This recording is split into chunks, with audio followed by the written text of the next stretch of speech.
Ratio Zion, Parshas Chukas and Zera Shimshon. On the right side of that page, he quotes the Gemara in Moed Katan, Perek Gimel, which Rashi also quotes on the Parsha. Amar Rabbi Ami. Lama nismecha misas Miriam leparaduma. Why does the Parsha of Paraduma, why is it juxtaposed to the death of Miriam? Meaning, you have to know the background to this. The Paraduma was not given at that time. The mitzvahs were not given at any specific time. In fact, we're told that there was a Paraduma that was brought at the first month of Nisan, meaning 1 year after the Jewish people left, when they were about to build the Mishkan, they brought a Paraduma, because they needed to be pure, all the Jewish people needed to be pure, for the building of the Mishkan. So this Parsha of Paraduma was specifically not given at this time. So why does the Torah not tell us about the Paraduma at all until the end of the mitzvahs, basically before we skip to the 40th year when Miriam and Aaron pass away? Not only that, but we're even told that the Jewish people were given in Mara, which is before they arrive at Har Sinai. It says, Sham Sam Lo Chok Mishpat. The Jewish people were given laws there. And we're told, according to one opinion, that the Chok they were given was Paraduma. Which means Paraduma was given before the Torah was given. And yet there's not one word about it until here. So clearly, there's a reason why the Torah wants this to be connected to the death of Miriam. Answers the Gemara. Lo Melacha to teach you. Maha Para Mechaperes, just like the Paraduma atones, Af misasan shel tzadike mechaperes, so too the death of the righteous atones. That we are to perceive, and this is a lesson for all time, that when a tzaddik leaves the world, or a tzaddikus, when the righteous person leaves the world, that brings with it a certain purification and atonement for the Jewish people. Makshem. So everybody asks the question, Lama lo ismicha lamaise hakarbanos? That the Torah should have brought not Paraduma, but one of the karbanos, one of the offerings, shehem mechaprim yosef, which are directly for the purpose of atonement. If I was to ask you what the point of the Paraduma is, you would say, in order to be spiritually purified from tumah. It has a kapara aspect as well as atonement, but its primary purpose is spiritual purification. A korban is something which is primarily something that atones, something that's mechaper. So if you're looking specifically to teach that the death of the righteous is mechaper, like a korban, like an offering, then you should have saved one of the karbanos and put it here. That's what the world asks. V'od yesh l'daktik, but I have another question to add to this. The Hamedrash Yalkut Nira, shemisas Miriam ha'sekodem ma'aseh shel mea mariva. The Medrash seems to suggest, and actually this is the simple reading of the Torah, that the death of Miriam precedes the story of the Mei Meriva. And that's how you read the Parsha. Miriam dies, they have no water. Hashem tells Moshe, go speak to the rock. Moshe hits the rock, so that the story of the Mei Meriva, which is the sin of Moshe and Aaron, is a direct result of the death of Miriam. The Isa Sham al Pasik Aches Amata, it says in the Medrash, on the verse, take the staff, Habe'er ha'ya'olu b'schus Miriam. The well was in the merit of Miriam. V'atamas sham Miriam. So because Miriam died, umiyad v'lo haya mayim le'eda. As a result of that, there was no water for the people. V'achakach isa sham b'samach ha'pasik heima mei meriva. And then what follows that is these are the waters that they quarreled over. Lo savi ein ksivkan. And it says because of this. Now here's the problem. Listen to the language. Because of the sin of Mei Meriva, it doesn't say, Lo Savi, you shall not bring the people into the land. Now listen very carefully. Ela Lo Saviu, you, plural, the Torah version of y'all are not going to bring the Jewish people into the land. Lo At, not you, Moshe. V'lo Achicha, and not your brother Aaron. Nor will your sister Miriam enter the Holy Land. That means that because of Mei Meriva, Miriam can't go into Eretz Yisrael. So how does that make sense with the fact that Miriam's death, she's already gone, is the cause of Mei Meriva. She was still alive. There was still water. So what do they need water for? Oh, that's a good question. It's a good question. We'll see the explanation. But it's clear from this medrash that seems the other way around, right? In fact, Rashi in Parshas V'zos HaBracha, who quotes this verse that they quarreled over those waters, it says there, if Moshe chata, Aaron and Miriam mechatu. If Moshe sinned, what did Aaron and Miriam do? Which sounds like Rashi's taking for granted that Miriam was also punished as a result of the Mei Meriva. And it seems the same way in another medrash. Shlosha pa'amim hizkir b'Torah Mei Meriva. This is what the language of the medrash. 3 times the Torah mentions Mei Meriva. Lomer kan harakti as Moshe. One represents the cause of the death of Moshe. Kan harakti as Aaron. One says that this is the cause of the death of Aaron. Kan harakti as Miriam. And here is where there was the cause of the death of Miriam. At kan l'shono. All these midrashim seeming to suggest that Miriam is punished as a result of Mei Meriva, not the other way around. That Miriam's death is the cause of Mei Meriva. So of course the Zayis Ranan, he's the first one to ask this question. The Zayis Ranan is a commentary on the Midrash. And the Miriam Mesa Kodem Maaseh Asela. Because Miriam died before. This is a simple olive base reading in the Torah. Ask anyone what happened in this week's Parsha. Miriam died, the Jews ran out of water, and Moshe sinned. But Tiritz, so he wants to suggest the Ein Mukdam Ma'ucher b'Torah, that the Torah is going out of order. Umaisa Miriam, Haya Achakach, and Miriam died later.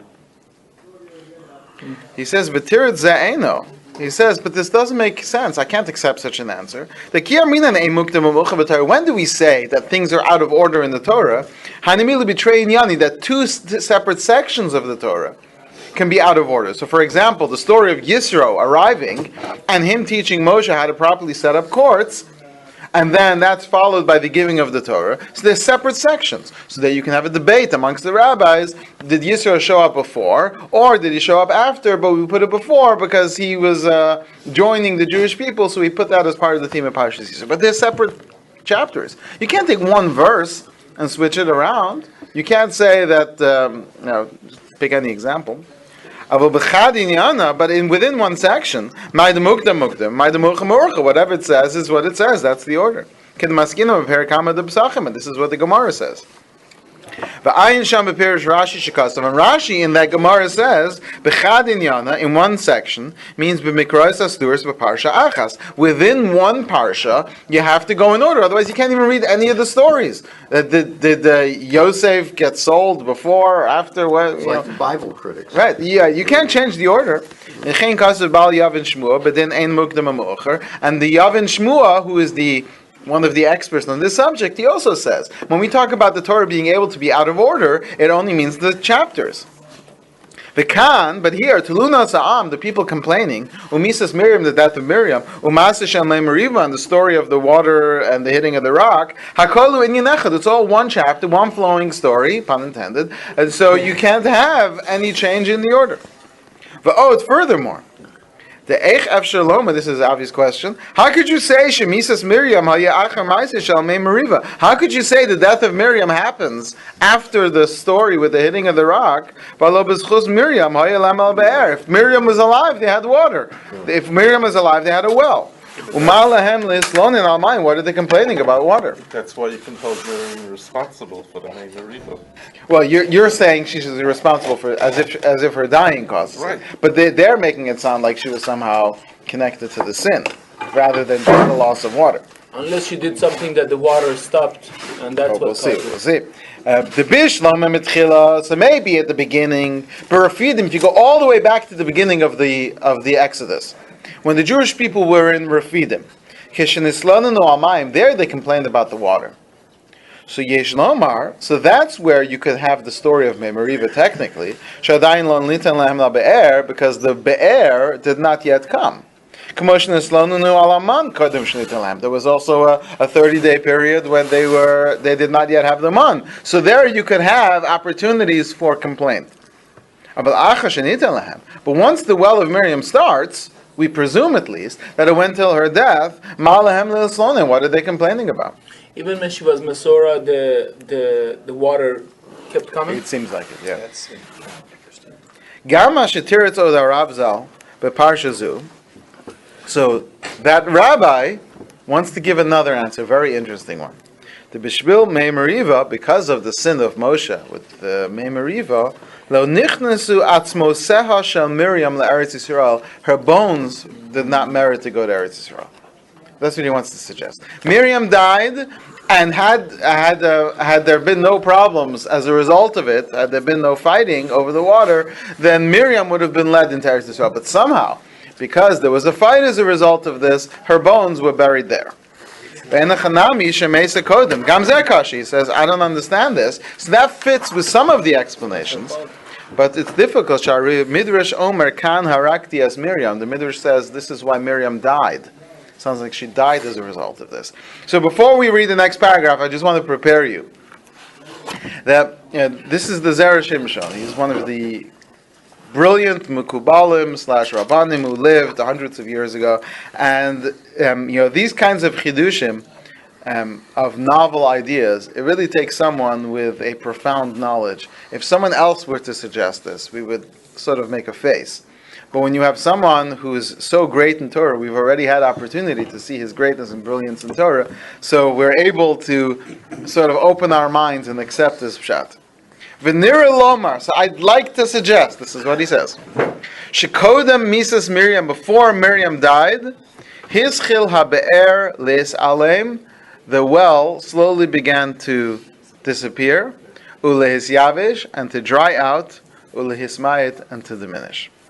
Nishmaso shel Adam, because the soul of a person, Shloshim Yom Kodem Moso, 30 days before they pass, Maschelas Li'istalik U'Lis Alem, it begins to go away. This is something that the holy books teach us, and that the great tzaddikim, they can tell 30 days before, and there's other sources for this, but there's all kinds of clues that 30 days before a person dies, people just know that they're going to go, and that's a result of the neshama leaving a little bit. What are a few of those signs? Miriam knew that. There's a certain disconnect from the neshama, from the physical world. And when you say a certain disconnect. I wouldn't know. Yes.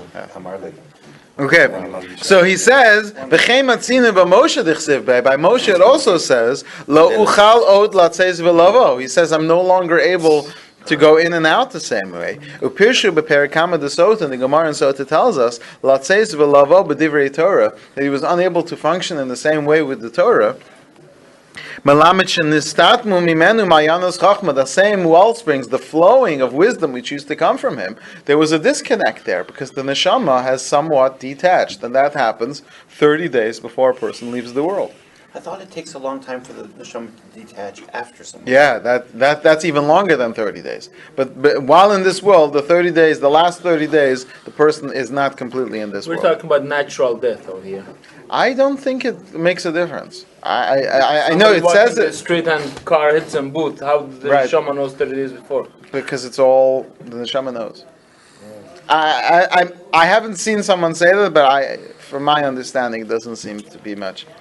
He says, "V'hachi daik lashon razal." So he says, look at the language of our sages. Mesa Miriam, when Miriam died, nistalek habe'er. The be'er was finished off. The dafka be'ez mosa nistalik, meaning now it was finished disappearing. Avokodem mosa, but while Miriam is, I guess, ill and she's old at this point. She's 86 years old. Nisyavish ma'at, it dried out. And people can live longer than 86, but she was onis alemat, or it diminished somewhat. Velo nistalik, but it wasn't completely gone. Was she 86? Because it wasn't she older than... I'm sorry, 126. Thank you. Yeah, that makes more sense. Yes. She was 86 when they left. Because she was 86, you know. It was 86 when they left. When they left and Egypt. 86 is expression for he's 86. That means Oh, is it? Yeah. So, yeah, 100. She was. Thank you for correcting. She was 126. It's 40 years plus. So she's at this point she's going.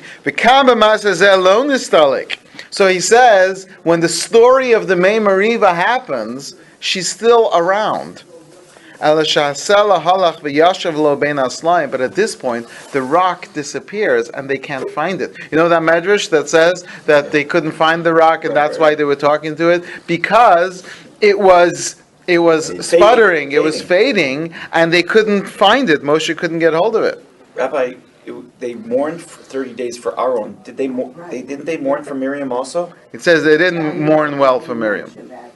Interesting. So you don't know when that started. Actually, they didn't mourn well. That's great. Yeah. You're on a roll. Yeah. רבי וורץ', אתה יודע אם אתה מחלק את המילה סלע, זה מים. כן, אם אתה רושם סלע, איך רושמים סלע? כן. למד ועין, יוצא לך מים. זה מה ש... ראשי תיבות. כן, של סלע. המילוי, כן, כן. כל מילה באמצע זה מים. או באמצע. באמצע זה Right. מים. In the למה Samach... לא אומרים אבן? אבן זה כלום. זה כאילו אבן. Not Right. the Rosh Hashanah. צריכים לשבור את הסלע ואז מוצאים מים. וכן כוסף רש"י שנסעלם ולא שנסתלק. So he's saying that the problem was the rock disappeared, Miriam was still around, but because she was fading, the rock was fading. So at the time of the sin, Miriam was still alive. But because the power of her soul began to ascend, Miriam died there, meaning she was dying there. Because that's the beginning of the death. She was on the way out, and that's why we say she died. She was dead.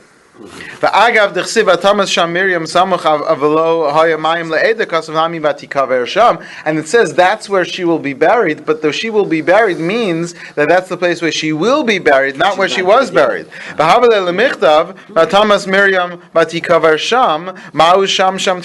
It says, I'll prove this. It says, Vatamas Sham Miriam died there, Vatikaver Sham, and she was buried there. What's that double Sham? There. Mm-hmm. Miriam died and she was buried there, or she died there and was buried. But the double sham is that's the place where she died, and that's the place, meaning not at this time. Mm-hmm. But that is also going to be the place where she's going to be buried. There was some time bein zelazeh. Because the Vatamas and she died is 30 days before her passing. But Od Gamra Lamas V'Nikvar Sham, and later she would die there and be buried there. So he says, according to my theory, that the water disappears or begins to disappear 30 days before. Then why did the man or the clouds of glory not disappear? Why did they not disappear 30 days before the death of Moshe and Aaron? Like the well did for Miriam. He says that Hashem arranged it this way, so that the water would disappear, to test Moshe. And I almost want to shield myself saying this. Had Moshe passed the test, Miriam would not have died, even if her time arrived to die. Oh, he was the cause of her death? So Miriam goes sick. Her soul begins to leave the world. The water disappears. If somehow Moshe would have spoken to the rock, he would have undone the well, reinvigorated the well, and somehow through this process reinvigorated Miriam as well. She would have been well. Which is one of the reasons why Hashem was so angry about it. Because he didn't want, right? He wanted now, them both. The truth is, in the holy books, they do talk about how Miriam and the well, her energy, her power, whatever she was bringing down into the world is the source for Mayim for the Jewish people. So she and the well are going to be linked in this way. But this is a chiddush from the Zera Shimshon. If Moshe passes this test, Miriam would have become better. But how is this Miriam's fault? I don't know if we use the word fault. Because of this, Miriam didn't know Torah Israel. That Because means it doesn't she mean did a fault. something. It means just a reason. It doesn't say it's her fault. It just says because of this, Miriam is punished. Means a But reason. you should know that the Miriam was not just the physical provider of the Jewish people. She was the spirit and the energy of the Jewish people. We don't talk about this so much. I talked about it on Wednesday night. I mentioned that we don't really appreciate what a role Miriam had during the 40 years. She was teaching women's classes. She was doing all kinds of things. She was very much the battery behind the Jewish people at that time. And when Miriam left, the Jewish people were thirsting for water. According to the Midrashim, they were thirsting for Torah as well, because they couldn't even taste the same level of Torah from Moshe, even though their teacher was still here, without the energy and the battery pack that Miriam was providing to all of their souls. She was linked to the Jewish people in a very deep way. And so when she goes, the whole energy of the Jewish people goes. And that's something which, as a result of her leaving the world, bad things are going to happen. Miriam was in the Via, but the Torah doesn't say how that manifested. But obviously, she was right. I mean, right. The Torah doesn't actually give us the full text of her nevuah, but we have it in the words of our sages. We do have the shira of Miriam, Right. but still, I mean, it seems like that was nevuah as well. But yeah, we don't know what role she played, but we do know that she was a very important person throughout all 40 years. But she was kol kavuda bas melech penima. It was all concealed and hidden. Okay, he says furthermore, va'od sheba Aharon lo hayachal lios kach. He says furthermore, it couldn't be this way with Aaron.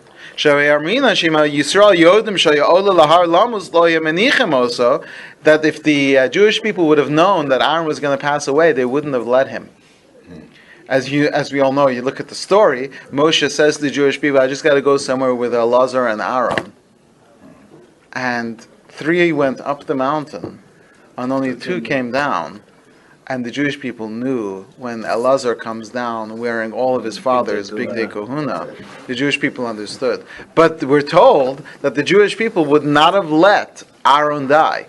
Now, the Jewish people can, and will sometimes do. They would have davened. They couldn't stop the Moshe's death, even though they uses the word be'etzan. Yeah, that's an exception. That's an exception to Moshe's death. But typically we find the Gemara tells us that by Rabbi Yehuda Anasi, when Rabbi Yehuda Anasi was ill, there was a battle going on between the angels and the rabbis. The rabbis sat in shul and they davened, and they couldn't take Rabbi Yehuda Anasi's life. The Gemara describes this. And Amsei the Rebbe, the maidservant of Rebbe, she was caring for the house. She couldn't handle it because she saw how sick Rebbe was. He was so sick. His stomach was ill, and so he would put on tefillin, take off the tefillin, put on the tefillin, take off the tefillin. He was in so much pain that the maidservant of Rebbe went into the Beis Medrash and smashed something on the ground. And for 1 second, everyone froze, and Rabbi Yehuda Nasi passed away. When she did it to take him out of his misery. Right. So you see from this Gemara that if Klal Yisrael davens, as a whole, we're able to keep, and so Klal Yisrael would have davened for Aaron, they wouldn't have let him. So Hashem wanted this to be that no one should know. So if the Anan Yaakov would stop, They would have known. then the Jewish people would have known. Aaron's death needed to be hidden, and so that's why Hashem allowed the clouds of glory to protect the Jewish people, even while technically it should have started to disappear. Moshe meis kemisas Aaron, Moshe dies the same way. Which is why the man and the clouds don't go away. Moshe he reiterates the point that had Moshe not sinned with the rock, her soul would have returned to its place, and she would have not have died in the Midbar, but all 3 of them, Moshe, Aaron, and Miriam, would have entered Eretz Yisrael. Moshe, because Moshe sinned, Upon Moshe, Aaron, and Miriam, it was decreed death. And this will explain all the teachings of our sages. It all fits. So, but I still have one problem, which is why do we say that when the righteous people pass away, that's an atonement? On the contrary, look what terrible things happened after this righteous woman passed away. When Miriam died, the well left, there was no water. But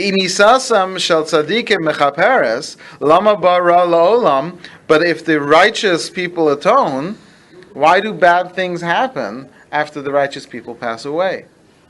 But Yesh Lomar, so he says something very deep. Shatamhu, the reason is that everybody knows. Shehashafa haroi lovo al yidei atzadik misma'et kishein hador ra'u lekach. The tzaddik, every tzaddik, brings a certain amount of holiness and strength into the world. When the world does not deserve or no longer deserves that tzaddik's holiness, meaning the world isn't fit, that's when the tzaddik passes away. Just in general. That's true in general. This is why we say that the tzaddik leaves. And we always say, when he leaves the world, that he left, due to our sins. What that means is not that, yesterday someone ate chazer and that's why he died. It means because the tzaddik has to be fit for his generation. When his generation descends to a certain low place, at that point the tzaddik leaves the world. So what happens is, when the tzaddik becomes ill, we're supposed to say to ourselves, that's us dipping too low for him to live. V'yasa teshuvah, and the Jewish people are supposed to be inspired to do teshuvah, as mischaper aleim, and then they can be atoned. For example, now I'm going to say this, that there were certain righteous tzaddikim who passed away just a few years ago. One of whom, I'm not going to mention names, but one of whom was basically declared Gaon by the doctors. And we were ready to lose this great tzaddik, and Klal Yisrael got together, and we prayed in the schools, the shuls, universally, everyone prayed. He had a refuah shalema, and we had a few more years with this tzaddik. So he's saying that that's what happens if we turn to ourselves. So he says, he says, that's why we're not going to compare it to a carbon, we're going to compare it to a paraduma. A person becomes impure because he came in contact with the dead. And they sprinkle on him the ashes of the paraduma, and he is now purified. So too, the death of the righteous atones for the generation. But we learn, but the ashes are not enough. You have to have fresh spring water. What does that represent? It represents a refreshing of ourselves. And paraduma requires mikveh as well. So we specifically want to compare it to paraduma because the righteous requires teshuvah. The only way to bring the righteous back in the world, or even when they're gone, the only reaction that we can have is only with teshuvah. It doesn't atone without teshuvah. So we didn't want to bring one of the karbanos and bring it here near the death of Miriam, because a carbon would feel like, I brought the offering, my sin is gone, and that's it. The tzaddik died, I have a cleaner slate, which is a terrible way of thinking. Instead, what it's supposed to be like the paraduma. The paraduma is where you have to change yourself, you have to dip into the mikveh, you have to bring the fresh water, the spring water, and the paraduma represents a purification that brings with it, or requires with it, us working on ourselves. And if the tzaddik passes away and we don't take it to heart, we don't change our ways, we don't correct ourselves in a certain way, then it doesn't atone the way that we expect it to. Haven't there been generations where they deserved to have the tzaddik perpetually, and yet the tzaddik died? It would seem not, according to this. I'm trying to think of any generation that was perpetually. Is it not? Is it not? They were righteous people, but they were also descending. They were towards the end of Shlomo's life. If Shlomo was, failing in his areas, it would reflect on the people as well. But it could be that during his lifetime, during the height of his reign, maybe there were people who were living longer. Rabbi, when that when the Harun passed away, the cloud of glory also went away. But you're saying that the cloud of glory was still there even the Harun passed away. No, the clouds of glory went away, right? But only after Aaron passes, not 30 days before. After? Yeah. Let's turn to page Reish Chav Gimel. Don't we hold that whenever a tzaddik dies, another one is born? He discusses that. Yeah, he says, but it takes time. Yeah. And the new tzaddik is fit for his generation, Right. not for the previous one. Right? ולמה משה היה צריך לבקש את השם? מה? משה אהרון מת. למה הוא היה צריך לבקש את זה משם? מי ביקש את זה מאהרון? משה. ביקש מהקדוש ברוך הוא למות כמו שאהרון. כן. הוא ביקש את זה ממנו, כאילו. כן, זה מיתת נשיקה, הוא יצא למות מה היה ככה. הסיבה למה, כאילו, מה... זה לא מיתה עם מלאך המוות, זה מיתה רק בנשיקה, זה בלי המלאך. Basically, the question was, what is this about? He says that Moshe wanted to die like Aaron. What was it? So usually the way it works is we have a neshama that wants to go up, and we have a guf that wants to stay down. And depending on how physical you are, that's how thick that wire is that connects the two. And in order to cut that wire, you need the sword of the angel of death. And that's a very painful experience. The Gemara says, for those people who are really bad,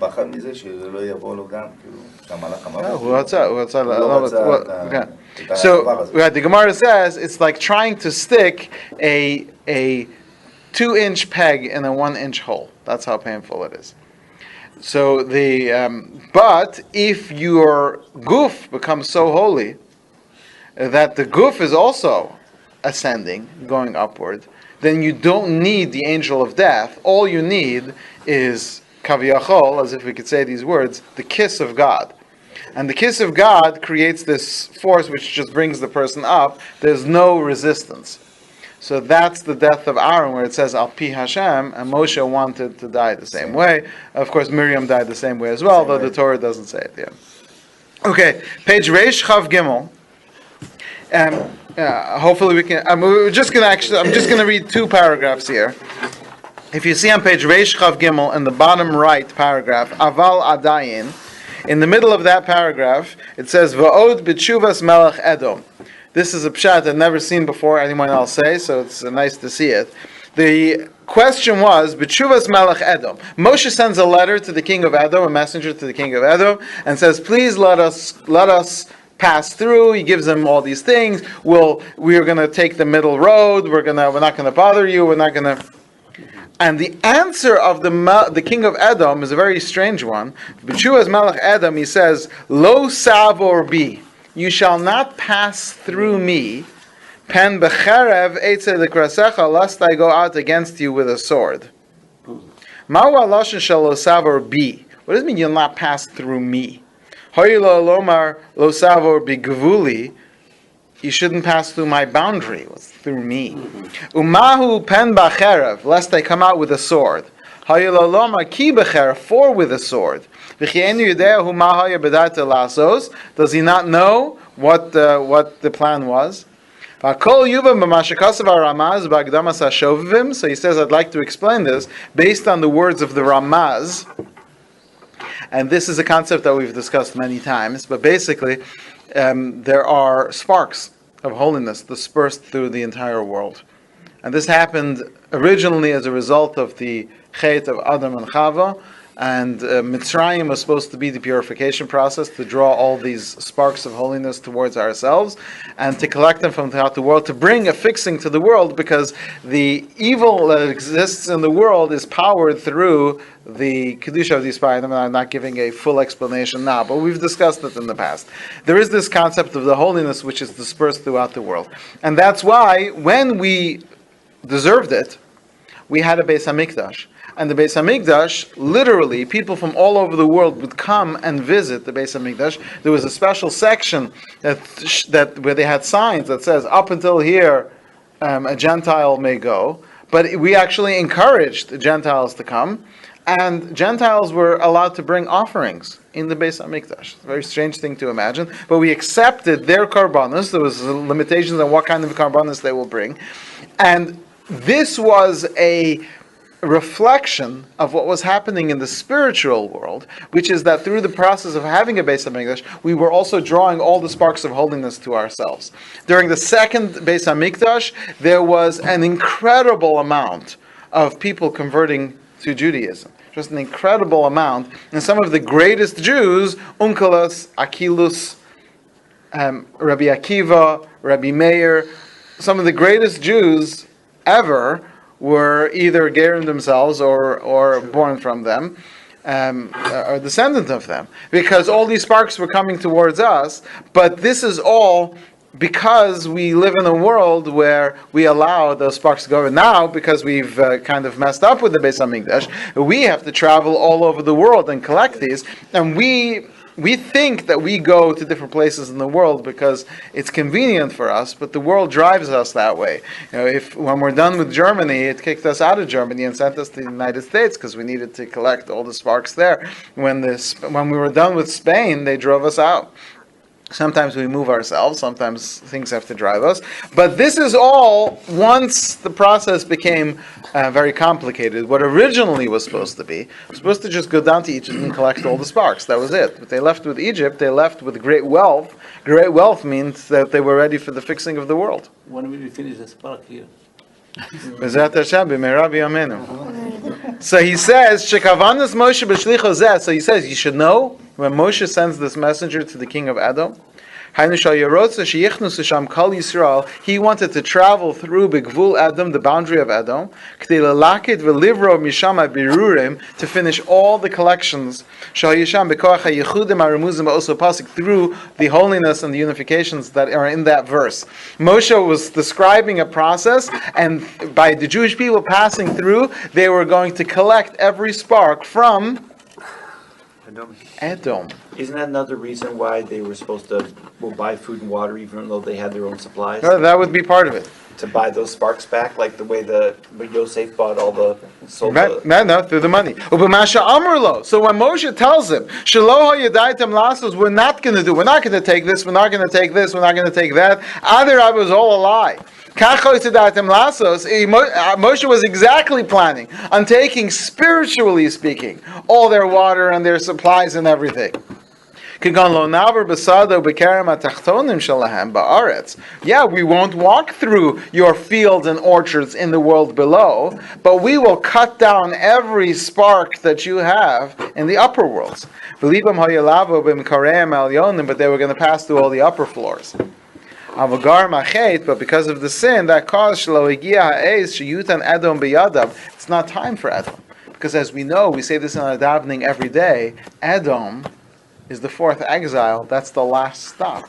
You say this, Va'alu Moshiim Bahar Tzion, Lishbot es Har Esav, and then V'haisel Hashem HaMelucha, V'hayashem L'melech HaKol Haaretz. Esav is the last station, as we discussed previously. We have these 35 and the 35, and then on top of the 35 and 35 nations, you have Yishmael and Esav. So Yishmael and Esav are, so to speak, you only get to the chiefs at the end. So somehow we, as the Jewish people, have to battle at the end of the days. We have to battle Yishmael and we have to battle Esav, different kinds of wars, different kinds of battles. But that's meant to be the end of days. Moshe was trying to bypass, pun intended, all that time and just go straight through by passing through the country, collecting all those sparks to try to cheat for the end of the future of days.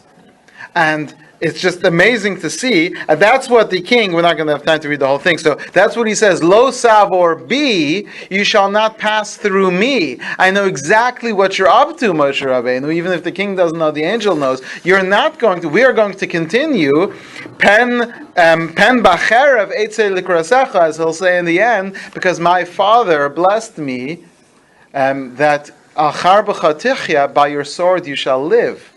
And that gives me a certain amount of power of extended days. So you can't pass through me and take away all my life, because Pem Bacherev Etzel Krasecha, what if my sword, the blessing that my father gave me, still allows me to exist, which it does until today. May we merit soon that we should bring a fixing to the world, as is planned, and it should be.